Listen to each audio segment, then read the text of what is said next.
மயக்கம் அடைஞ்சு விழுகிற அளவுக்கு போராடி இருக்காங்க.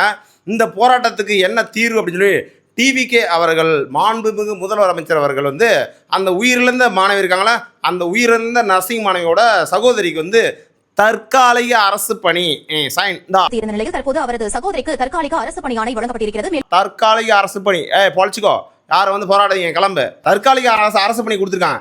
தற்காலிக அரசு பணி எப்படியே ஒரு நாள் முதல்வன் வந்தா ஒரு நாள் கொடுத்து பாருங்க அப்படின்னு சொல்லி டிவிகே விஜய் ஃபேன்ஸ் எல்லாமே வந்து எலெக்ஷன் முன்னாடி இது பண்ணாங்க. இப்போ அரசு ஆட்சியை கைக்கு வந்திருக்குது.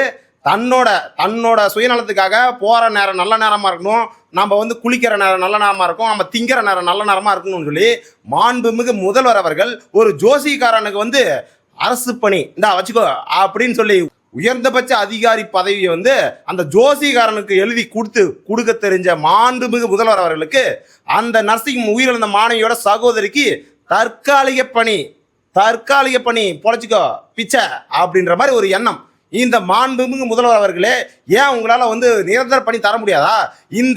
சரி அதை விடுங்க, நீங்கள் இப்போ அரசு பணி தரீங்க தராம முக்காடு வெற்றி கழகத்தின் சார்பாக இதை வன்மையாக கண்டிக்கிறேன். தற்காலிக பணியை நிரந்தர பணி கொடுத்துருக்கலாம். அது மட்டும் இல்லாமல் முக்காடு வெற்றி கழகத்தின் சார்பாக நான் என்ன கேள்வி கேட்குறேன் அப்படின்னா, அந்த மருத்துவர் யார் வந்து அந்த சம்பவத்தில் ஈடுபட்டா, யார் வந்து டோசேஜ் அதிகமாக கொடுத்தது, எந்த மருத்துவ ட்ரைனிங் வந்து தப்பான இதில் கொடுத்தாங்க, அந்த சம்மந்தப்பட்ட மருத்துவர்கள் எல்லாத்தையும் வேலையை விட்டு நீக்கிருக்கலாம்ல?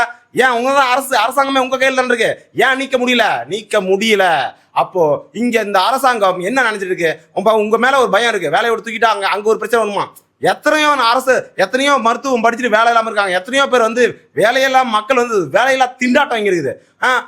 இளைஞர்களை கேலி பண்ணதுக்கு கரப்பாம்பூச்சின்னு ஒரு கட்சி ஆரம்பிச்சு அவங்க மிகப்பெரிய எழுச்சி பொங்கிட்டு இருக்கு. வேலை இல்லாத படிச்சவங்க, அப்போ தமிழ்நாட்டிலையும் வேலை இல்லாத படிச்சவங்க எத்தனையோ பேர் இருக்காங்க. ஒரு சாதாரண கிளர்க்கு வேலைக்கு, ஒரு சேவை மையத்தில் இருக்க கவர்மெண்ட் ஜாப் கூட லட்சக்கணக்கான இளைஞர்கள் வந்து அப்ளை பண்றாங்க, லட்சக்கணக்கான மாணவிகள் வந்து அப்ளை பண்றாங்க, படிச்சு முடிச்சு வேலை இல்லாதவங்க. அப்போ இவ்வளோ வேலை இல்லாதவங்க இருக்கப்ப ஏன் தற்காலிக பணி?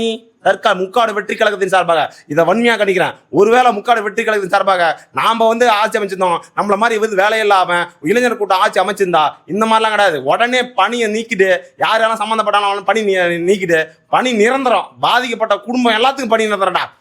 சொந்த மொத்தம் எல்லாரும் படிக்காதவங்களுக்கு அதுக்கு சம்பந்தமான ஏதாவது வேலை, டிரைவிங் தெரிஞ்சா அது போ அரசு வேலை, பணி நிரந்தரமான பணி வேலை. முக்காடு வெற்றி கழகத்தின் சார்பாக இப்படி போகணும், புரியுங்களா?